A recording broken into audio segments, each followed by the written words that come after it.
I'm Tracy Sabol. Tonight on EWTN News Nightly, dinner time. At a fundraiser for Catholic charities in New York, former President Trump speaks to the crowd while Vice President Harris sends a video message. War in the Middle East. What Hamas and Israel are saying after the killing of terror leader Yahya Sinwar. Plus, we hear from Gershon Baskin on the peace effort being led by Pope Francis. And the numbers are in. A new Vatican study reveals how many Catholics there are around the world. These stories and more tonight. From EWTN, the Global Catholic Network, this is EWTN News Nightly. Thank you for being with us on the Feast of St. Luke the Evangelist. Our top story tonight, we begin on the campaign trail. Democrat Kamala Harris and Republican Donald Trump are both campaigning in Michigan today, each candidate holding multiple events there. Last night, Trump was at the Alfred Smith Dinner in New York City, where EWTN's Raymond Arroyo got an exclusive interview with the former president. White House correspondent Owen Jensen reports. Owen. That's right, Tracy. Good evening to you. Donald Trump responded to some critically important questions on abortion, IVF, religious freedom, and more. And your record of religious liberty, how important is that to you, religious liberty? It's a stance that I've taken from the beginning, and I'll keep it. I wouldn't change it for anything. EWTN's Raymond Arroyo also asked former President Donald Trump about abortion funding. Will you reinstate the Mexico City policy, which forbids international spending on abortion? Well, I was the only one that did that, as you know. Yeah. No other president did that, and we're going to be giving that a very good, serious look. In other words, how that compares and competes with the states, but we'll be giving that a very serious look. And on IVF, in vitro fertilization, which the Catholic Church says is immoral, Trump indicated he'd be in favor of religious exemptions for those opposed to the procedure. Will you have a religious exemption to your IVF mandate for religious organizations and businesses that feel this violates my religious principles? Well, you know, I haven't been asked that, but it sounds to me like a pretty good idea, frankly. But even Catholics, a lot of them, they want IVF. It's fertilization, basically. And, you know, they view that as helping a family, helping parents have a child. Moments later, Trump appeared at the Al Smith Catholic Charity Dinner. Tradition holds that I'm supposed to tell a few self-deprecating jokes this evening. So here it goes. Nope, I've got nothing. I guess I just don't see the point of taking shots at myself when other people have been shooting at me for a hell of a long time, and they shoot hard. Vice President Kamala Harris drew criticism for declining to attend. Instead, she submitted a video message alongside a former SNL star. Is there anything that you think that maybe I shouldn't bring up tonight? Well, don't lie. Thou shalt not bear false witness to thy neighbor. Indeed, especially thy neighbor's election results. Harris spent last night campaigning in Wisconsin. Today, she carried her message to another swing state, Michigan. When Congress passes a bill to restore the reproductive freedoms nationwide, with your help as President of the United States, I will proudly sign it into law. Now, the Harris campaign criticized Donald Trump's remarks at last night's dinner, saying that he made it all about himself. Trump, meanwhile, holds a rally tonight in Detroit, and there are just 18 days to go until November 5th, Election Day. At the White House, Owen Jensen, EWTN News Nightly.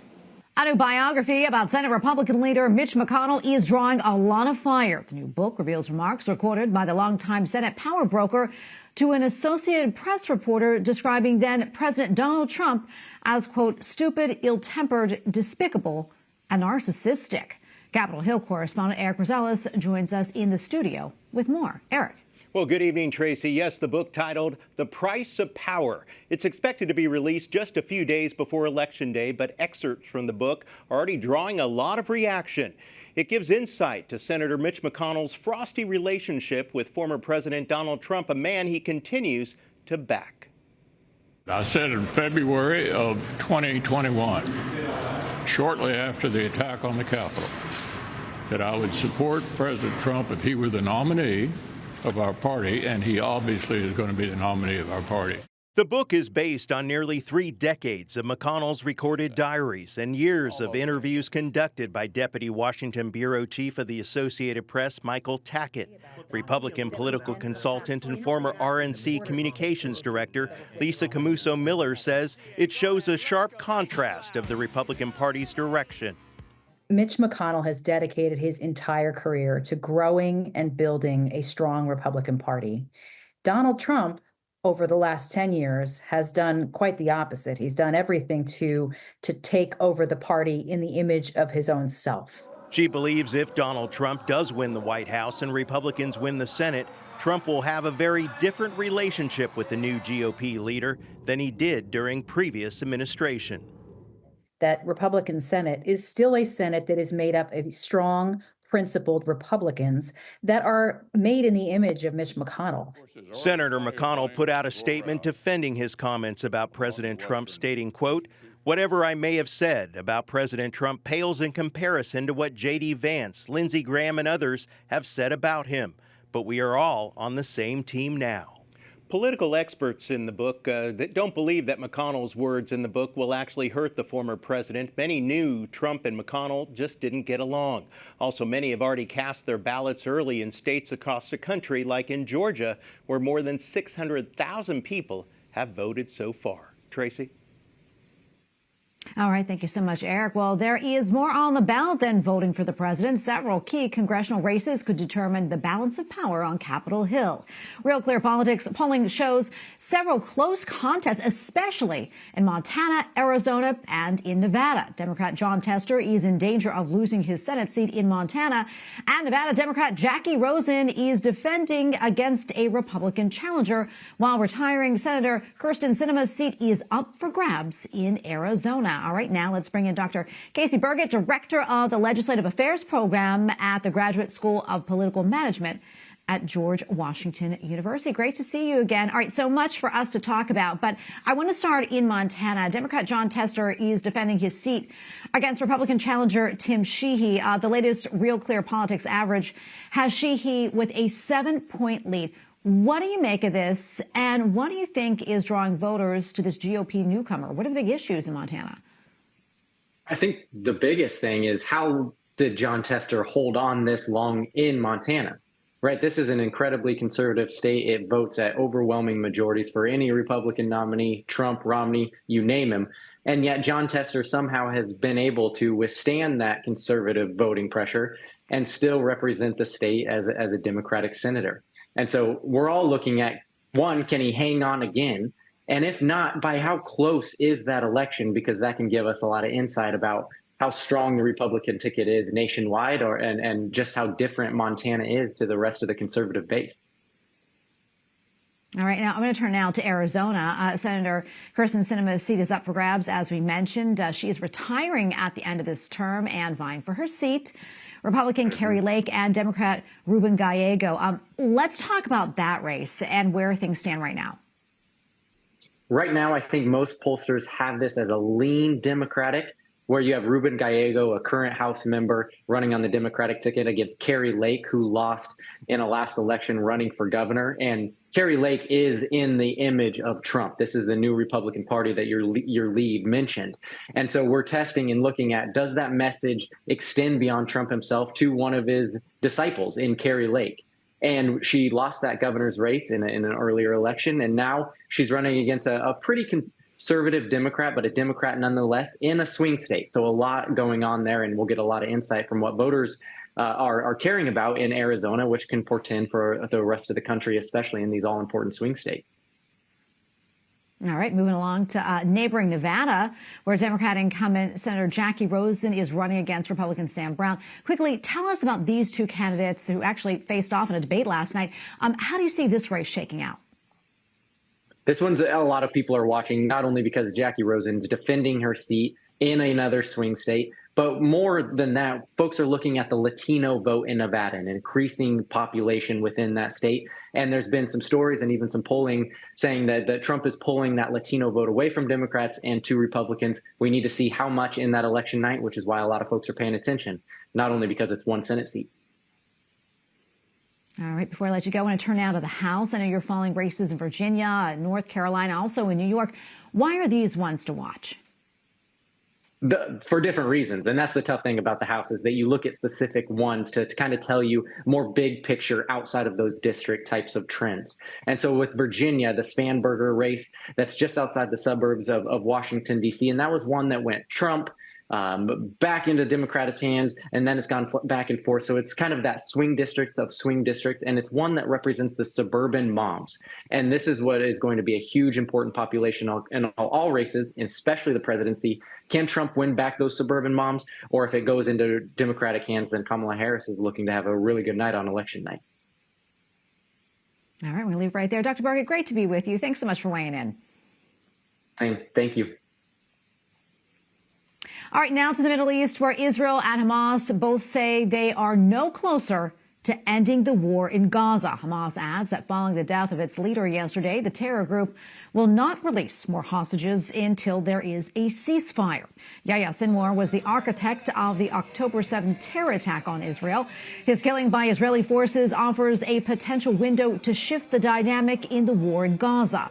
Both Hamas and Hezbollah, another terror group backed by Iran, considered Sinwar a martyr. Hezbollah is vowing a new phase of fighting against Israel. President Biden says a peace deal in Gaza will be difficult. We think that there's a possibility of working for a ceasefire in Lebanon, and it's going to be harder in Gaza, but we agree that there has to be an outcome. What happens the day after? And for more, we bring in Gershon Baskin, Middle East peace negotiator and expert on the Israeli-Palestinian conflict. Gershon, great to have you back on. So there's so much to unpack here. But first, where does the death of Yahya Sinwar leave Hamas? Is there a succession plan in place, or is this the end of the terror group? No, I'm afraid it's not the end of Hamas as a political and military movement. It has shaken Hamas deeply, but there are people already scrambling for leadership positions. It's doubtful if anyone has the ability, the power, and the control to be Yahya Sinwar, who was killed by Israel. There's no one who can probably be the head of the political division of Hamas and the military division of Hamas. But we will see existing leaders taking control of the movement. And the question is, what direction will they go in? After a war with Israel, after 2 million people homeless in Gaza, Gaza being destroyed, will Hamas start doing some internal accounting and perhaps change their ways?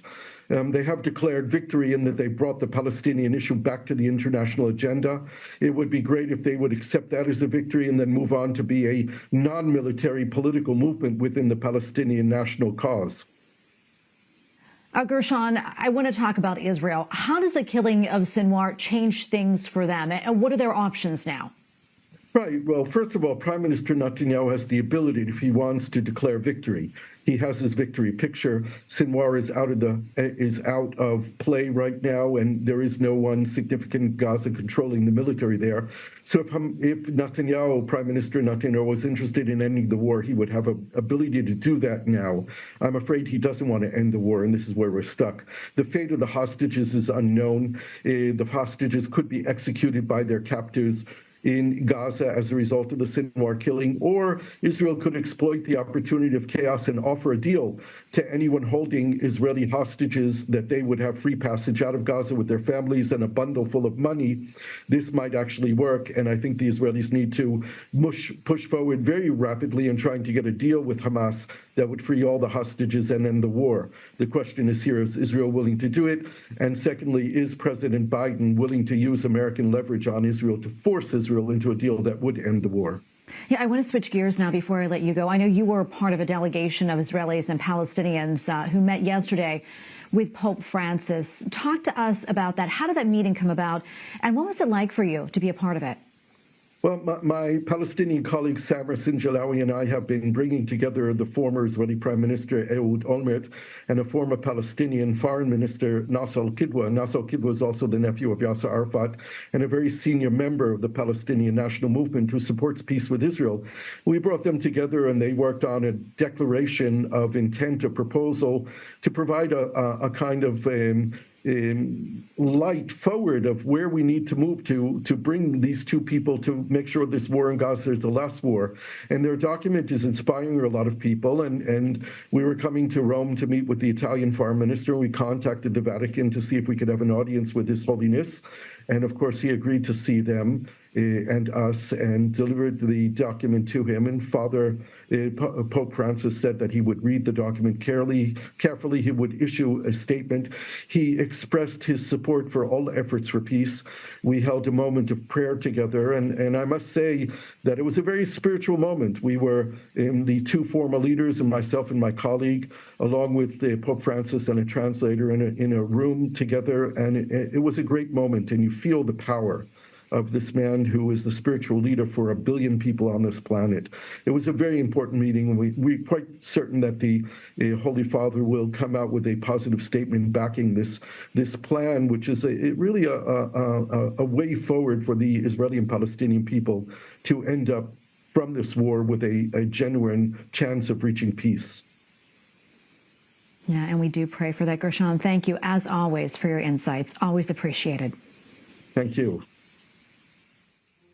And we have a lot more still to come here on EWTN News Nightly, including an extremely sad reality. The doctor tells us about the death of thousands of children in Gaza and what he has experienced along the way.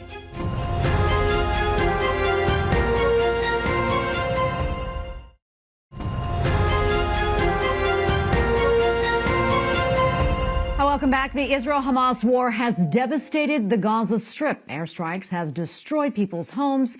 Thousands now live in makeshift tents. The landscape is full of bombed-out buildings. Some structures are still partially standing, while others are now just piles of rubble. And what is absolutely evident, say many, is the human suffering. From October 8th, 2023 to Wednesday of this week, estimates show more than 42,000 fatalities and nearly 500,000 people facing food insecurity. Meanwhile, almost 2 million people have been displaced and 84% of Gaza has had Israel-issued evacuation orders. Additionally concerning, the number of children killed, more than 11,000. One doctor wrote about his experience in Gaza, and we recently had a chance to speak to him. A word of caution, though, what you hear, you may find disturbing. And joining us now is Dr. Farouz Sidwa. He is a trauma and general surgeon who worked at the European Hospital in Khan Yunis, Gaza, for 2 weeks in the months of March and April. Doctor, thank you for your time. We appreciate it. I know that you worked with the New York Times to write a guest essay called 65 Doctors, Nurses, and Paramedics. Talk to us more about that, why you thought it was important, and a little bit more about what you saw in Gaza.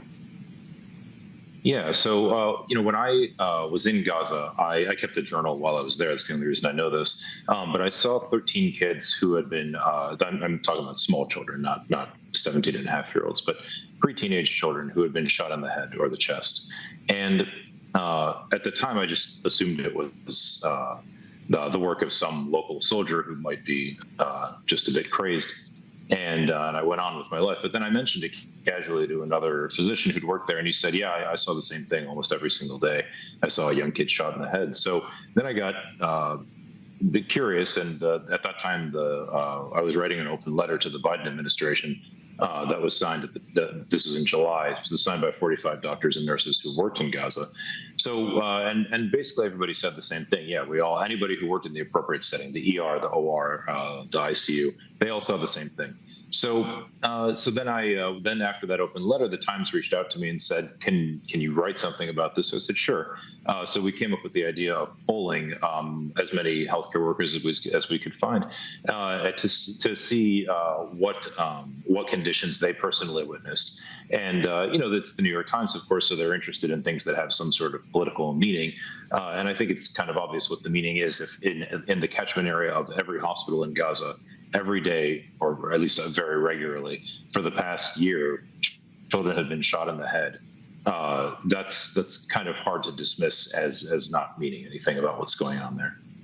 It's very disturbing. The essay also talked about malnutrition in Gaza. Talk to us about that. I mean, how bad is it? There is a huge problem of severe and extreme hunger in Gaza. I couldn't give you the exact numbers right now, but it's something like at least a quarter of the population has severe food insecurity that is bad enough that their rate of death is increasing. So, it's not the technical definition of a famine under the IPC rules, but it's what most people would think of as a famine when they just use the term casually. Now, when I was there, like I mentioned, I was in probably the best resourced city block of all of Gaza. I still saw children that looked like that. I shouldn't say looked like. I still saw children who were starving to death. The testimony from the New York Times article of the multiple healthcare workers speaks for itself. People said it was widespread. They saw plenty of people who had lost weight. Everyone's malnourished, but it's getting to the point that it is actually killing people, and probably in large numbers. But this is one of the scary things about Gaza. We actually don't know how many people are starving to death in Gaza because the Israelis won't allow independent teams in to check, and the U.S. backs them in that, in my opinion, quite unreasonable stance. So we don't even know if we're starving tens of thousands of children to death in Gaza or not. I think that's terrifying. Dr. Sidwa, thank you for coming on and sharing all this with us. We appreciate it. Thank you. Up next on EWTN News Nightly, do you know how many Catholics there are in the world? The Vatican reports the numbers, and they may just surprise you. Plus, unity of the Church, the most crucial topic in the Synod on its third week. We have a report from Rome.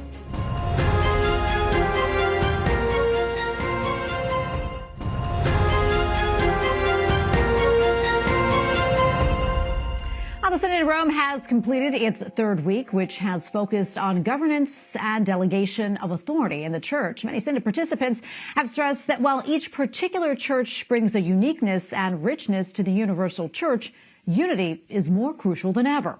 EWTN Vatican journalist Benedict Sidegren has more. La procedura di elevamento delle presenze è aperta. The third week of the Synod closed this morning with the submitting of the smaller working group summary reports. Participation, governance, and authority are the themes the International Assembly has been working on in these past days. We're now on the Archbishop Anthony Fisher, one of the Synod delegates from Australia, spoke about the possibility of delegating doctrinal authority to local bishops' conferences and churches. Emphasizing the richness of the different cultures, ritual traditions, and various ways of evangelizing across the world, he stressed that our faith must remain the same and that it cannot be reinvented. Could we, for instance, envisage a church where you have ordination of women in some countries but not in other countries, or you have same-sex marriages in some countries but not in other countries, or you have an Arian Christology in some countries and a Nicene Christology in other? You might guess, I think no. I think that we need to have the same faith, the same morals, the same church order, and essentially the same liturgy. The universality of the Catholic Church is well reflected in the International Synodal Assembly. In an exclusive interview with EWTN's Colin Flynn, Cardinal-elect Archbishop Tarcisius Isao Kikuchi of Tokyo explained that the very small Japanese church is also very international. While recognizing the importance of diversity, the Archbishop, whose motto is Unity in Diversity, expressed his desire to unite all national communities. My policy actually is not to establish the separate community for different cultures and different languages, but I want to have the integrated community, which is very difficult. But then there are some priests and some people trying to engage other nationalities or other people to make a community together. During one of the daily briefings, Australian theologian Father Ormond Rush focused on the importance of theology and tradition, stressing that living revelation is not just static truths, but a continuous dialogue between God and humanity. In his address, he explained that in the second session of the Synod, they are entering the process of the living tradition of the Church to actualize the message of the Gospel. In other words, theology's role is to help the Church better achieve its primary mission of proclaiming and bringing about God's vision for our world That vision, we believe, of course, is revealed in Jesus Christ in his whole ministry and death and resurrection and the sending of the Holy Spirit, the one who is to guide the church into the future. And so this is what this synod is doing, listening to that Holy Spirit. The work of the Assembly will resume next Monday, when the participants will gather for the presentation of the outline of the key points for the final document. Work on the draft will continue throughout the week before participants vote to approve the final document on Saturday. Synod participants will have a day off tomorrow before gathering again on Sunday morning in St. Peter's Square for the canonization Mass for 14 new saints, presided over by Pope Francis. In Rome, Benedict Cedergren, EWTN News Nightly. And just a reminder that all next week you can watch a 1-hour recap of the Synod on Synodality right here on EWTN. Our coverage begins at 5 p.m. Eastern. And finally, tonight, new study from the Vatican examines the Catholic population around the world. And the numbers may just surprise you. The total number of Catholics in 2022 is nearly 1.39 billion. That is more than 17% of the world population. How about that? In Europe, the numbers are falling slightly, though. There's nearly 500,000 fewer Catholics than in 2021, but still just under 285 million faithful are there. And in Africa, the Catholic population is more than 272 million. That is an increase of more than 7 million. We thank you for watching tonight. Remember, you can follow us on social media, Facebook, X, and Instagram at EWTN News Nightly. I'm Tracy Sabol. Good night, and God bless.